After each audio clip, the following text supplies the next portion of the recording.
the overtime thriller with the young star Luka Doncic taking over and leading the Dallas Mavericks to victory over the Denver Nuggets last night. Was a hell of a game. But of course, we won't forget Kyrie Irving did not play yesterday due to personal reasons. Steve Nash maybe has a little bit to learn about PR, or maybe the owners wanted them to let everybody know that Kyrie said that he would not give them the reason that he wasn't playing, that it was just for personal reasons. So, but the Brooklyn Nets still came out victorious last night without help from KD or without help from Kyrie. So, the Brooklyn Nuggets are a pretty good team, as you can see, by taking down the Philadelphia 76ers. But anyway, I'm not trying to focus on all that. As you all know, we focus on the Los Angeles Lakers mainly on this channel, so that's what I want to focus on, the Los Angeles Lakers. And with that being said, the Lakers did fall last night. Hold on, I'm getting blown up, but the Lakers did fall last night to the San Antonio Spurs. That's their third time playing them in the past week or so, and they're done with the San Antonio Spurs for this year. I know Skip Bayless is probably real happy knowing that San Antonio is still his team, but the Spurs did come out and win 118, I want to say, to 109, and they pretty much controlled the game from start to finish. LaMarcus Aldridge came back last night, had a hell of a game. Not sure what's going on with Anthony Davis. He just doesn't seem to have, I don't know if he's just suffering from championship fatigue and he feel like he's that good that he's going to turn it on when the season progresses, maybe at the All-Star break when everybody starts to turn it on because they know you're inching towards the playoffs. But it just doesn't seem like he's been showing you that that Anthony Davis is capable of having. It just seems like, I'm not saying lackadaisical, because, I mean, he did give you 23 points and 10 rebounds last night. And a lot of people say, well, that's 23 points and 10 rebounds. That's good. That's help for LeBron. That's help for LeBron. We're not even talking about help for LeBron at this point. We're just talking about players stepping into their role and doing what they knowing that they are more capable of doing. Because Anthony Davis can go out and get you 30 points at any time and dominate a game. I just simply have not seen him dominate a game yet this season. And then LeBron didn't give you any pedestrian-like numbers either. He gave you 27 points, 12 assists, and like 6 rebounds. So LeBron James did his thing. But if you really want to know, and this is just the way I look at it, because I really love to watch a game and to just break it down, how I think the flow of the game was and the reasons who was victorious and who lost. And the reason why I honestly think that the Lakers lost this game is due to coaching. And the game was close, even though the Spurs controlled the game the majority of the way. The game was close until the middle of the fourth quarter. So the Lakers were down by 10 most of the game, they had cut it maybe to 2 at half, but then it was kind of back and forth. The Spurs would go up by 7 or 8. The Lakers were tied up, so it was just kind of back and forth the whole game. But then in the fourth quarter, what I noticed and what I really think gave the game away was the rotations by Frank Vogel, not sticking to his rotations and getting out-coached by Popovich. And shouts out to Rudy Gay. Rudy Gay had a hell of a game. He hit some timely threes when they went on like a 10-2 run right there in the middle of the fourth quarter that really gave the Spurs control of the game. But what I really think was the cause of the loss for the Spurs, like I said, was the substitutions from Frank Vogel. So let me just kind of dive deeper into that. So basically, normally, I don't know if anybody noticed this, LeBron James always starts the fourth quarter. He usually gets his rest at the end of the third quarter, and Anthony Davis plays with another unit, and then LeBron James comes in the fourth quarter, and normally he'll play down to like the 7 or 8 minute mark. And when he plays down to the 7 or 8 minute mark, then that's when Anthony Davis comes in at the 7 or 8 minute mark and from getting his rest, and then he'll finish the game off from the rest of the way. And then LeBron James will come back in about the 4 or 5 minute mark, and it all just depends on the flow of the game, of course, too. But LeBron always starts that fourth quarter, then they give him a slight breather somewhere during the fourth quarter, with TV timeouts, commercial timeouts, is enough to get him enough wins so he can get back out on the court, because we all know Father Time is eventually going to catch up with LeBron James, and I can see that he definitely had some fatigue last night.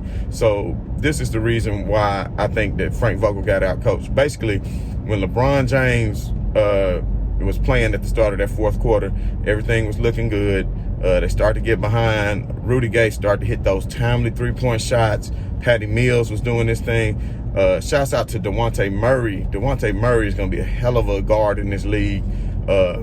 He has a lot of talent. He's capable of doing a lot of things. He can create off the dribble. He can penetrate. He plays pretty good defense. He runs people off the three-point line.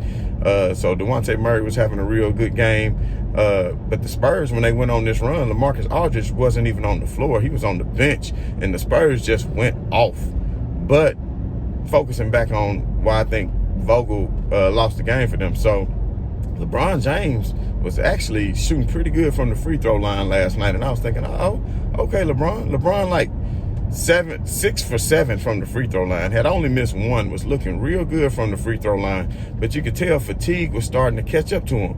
So basically what happened was, it was around that time LeBron, and I got to give it up to LeBron, because he was definitely going to the hole last night to get to be aggressive and get to the free throw line. He was not shying away at all. So he was definitely going to the hole to get the calls. He was looking for the contact.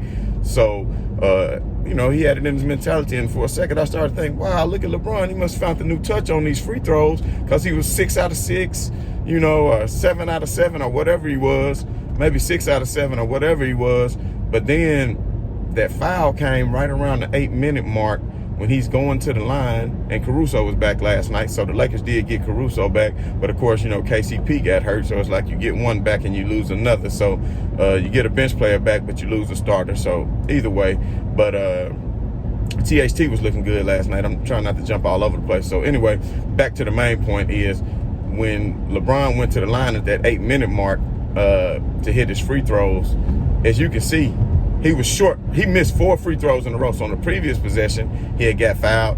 He missed both of his free throws. So he went from being 6 out of 7 to being like 6 out of 9. He missed both free throws. So then on the next possession, he gets fouled again. And then he goes to the free throw line and he misses both of them again. And that was detrimental to the Lakers, because they could have the game could have been a lot closer, but there was 4 points that swung in the other direction for the Spurs, because they scored on both of those possessions. But what I noticed was LeBron looked over to the bench and he looked over to Vogel, and Vogel was looking like, bruh, you missing them free throws. It's time to go ahead and pull you out and, time to get your rest. So in my honest opinion, I think Vogel should have went ahead and called timeout on the next possession to give LeBron his normal stagnated rest and to go ahead and bring AD in, but instead he allowed them to continue to play. And then at the next ball stoppage, when there was a turnover, I was thinking that he'll go ahead and sub out LeBron in, but he brought in AD, so AD and LeBron can still, be on the floor together. But I was thinking, well, LeBron is already fatigued. LeBron is already fatigued. Why still keep him in? You should go ahead and let him sit, because it's a 7 or 8 point game right now. Just let him sit. I think AD can probably, AD and company can keep the game closer, 4 or 5 points, and maybe even bring them back to a tie. Then that'll be great. Let LeBron get his rest, and if it gets out of control, then go ahead and don't bring back in LeBron like you did on the first game against the Clippers, and let him get the rest, because they going against Chicago tonight for a back-to-back. But instead, he left LeBron in, and he was even more tired. And then the game, Rudy Gay started getting heated up. Patty Mills, Dejounte Murray, everybody started getting heated up, and everybody started to score. So with that being said, the game really went to like 9 or 10. It really got out of control. So at that point, now you decide to bring LeBron James out of the game at this point. Well, then you bring him out of the game. I'm thinking, okay, well, you done. But they still brought him back in with like the 4-minute mark, when the score was, they was down by 10 with 4 minutes to go. So I can understand that mentality, because I know Skip and a lot of people say, well, LeBron James quit. No, LeBron James loves basketball, and he's very competitive. He clearly did not want to lose that game last night. So LeBron said, okay, well, I'm gonna go ahead and come back in while it's a 10-point game. So they tried to fight back into it.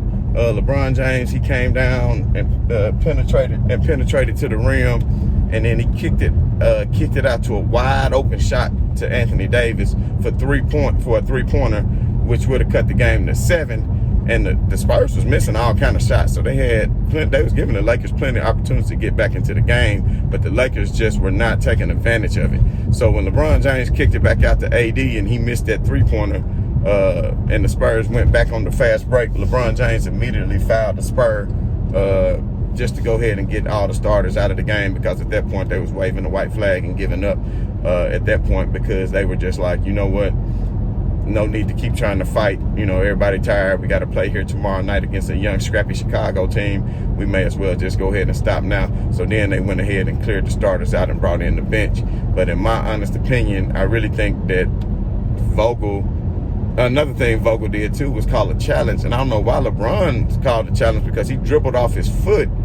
He dribbled off his own foot. And when he dribbled off his own foot, it created the turnover, but it may have looked like the ball went off another Spurs foot after it hit LeBron's foot, but the replay was kind of indecisive. So at the end of the day, to me, it was a bad challenge. They lost. That was their last timeout. I think those timeouts could have been used a lot better in the fourth quarter to get LeBron his rest and go ahead and make the substitutions. I know sometimes within the flow of the game, you're not always able to make your substitutions, but Popovich was on his rotations. He knew exactly what he was doing. And shouts out to Popovich, because they made those key runs and took the game over with his best player on the bench in LaMarcus Aldridge. So he saw who was hot and he knew what to go with, and that's the sign of a good coach. You don't always have to bring in your star players and things like that just because, if the bench is doing good in this situation and they're taking off with the game, then keep on letting them play. And that's what he did. So I got love for Popovich.